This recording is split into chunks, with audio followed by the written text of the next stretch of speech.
জন্মগত শারীরিক প্রতিবন্ধকতা, হাঁটা চলায় রয়েছে নানা কষ্ট, তবুও পড়াশোনার প্রতি একটুও কমেনি ১৩ বছরের অনামিকার আগ্রহ। ঝড়, বৃষ্টি কিংবা নানা প্রতিকূলতা উপেক্ষা করে প্রতিদিন সকাল ১০টার আগেই বিদ্যালয়ে পৌঁছে যায় সে। ক্লাস শেষ করে বিকেল ৪টায় বাড়ি ফেরে। তার অদম্য ইচ্ছাশক্তি মুগ্ধ করেছে শিক্ষক, সহপাঠী ও স্থানীয়দের। অনামিকা মুন্সিগঞ্জের টঙ্গিবাড়ি উপজেলার পাঁচগাঁও আলহাজ ওয়াজেদ আলী দেওয়ান উচ্চ বিদ্যালয়ের ৮ম শ্রেণীর শিক্ষার্থী। আমি আমার চিকিৎসা করাইতে চাই। শুধু হাত পায়ে নিতে হাঁটতে পারি, আমি মোটামুটি হাঁটতে পারি। আমি বাড়িতে হালকা পাতলা কাজ করি, আমার মা বাবা কাজ করতে দেয় না, আমার হাঁটতে পারি না। আমি সরকারের কাছে সাহায্য চাই, যেন আমার চিকিৎসা করে।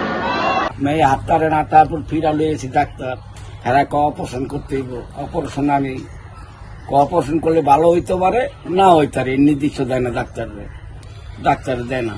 মানে আমি আর কি করুম, আল্লাহ যদি ভালো করে ওইটাই হ্যান্ডমুইতে এসেছি। অনেক আস্তে আস্তে বড় হয়েছে, কি করুন, সরকারি কোনো অনুরোধ নেই যে আমি যে প্রতিবন্ধী এনেছি আমার কোনো বাতাও দেয় না, কিছু দেয় না, ১০০ চালও পাই না, সরকারি চাল।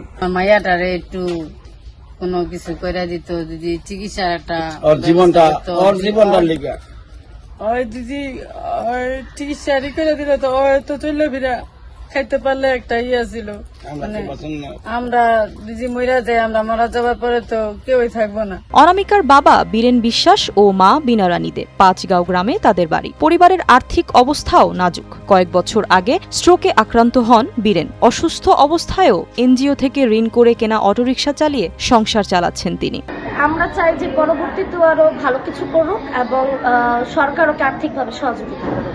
ওয়াশরুমে যাওয়ার সময় ওকে আমাদের ধরে নিয়ে যেতে হয়, আবার উপরতলা থেকে নিচে তলায় ওঠার সময় ওকে আমাদের বিভিন্ন সহপাঠীরা সাহায্য করি। অনামিকার একা চলাফেরা ও ওয়াশরুম ব্যবহারে সমস্যা হয়, তাই সহপাঠীরা পালাক্রমে তাকে সহযোগিতা করে। অনামিকার বাবা মায়ের আশা, উন্নত চিকিৎসা পেলে মেয়েটি স্বাভাবিক জীবনযাপন করতে পারবে। তার কোনো বেতন নেওয়া হয় না, তার কোনো ধরনের কোনো কিছু তার কাছ থেকে আমরা ডিমান্ড করি না, কারণ তার শারীরিক অবস্থা খুবই খারাপ, তার পারিবারিক অবস্থা বেশি ভালো না, কিন্তু লেখাপড়ার প্রতি তার আগ্রহ থাকার কারণেই আমরা তাকে এই ধরনের সহযোগিতা করে থাকি।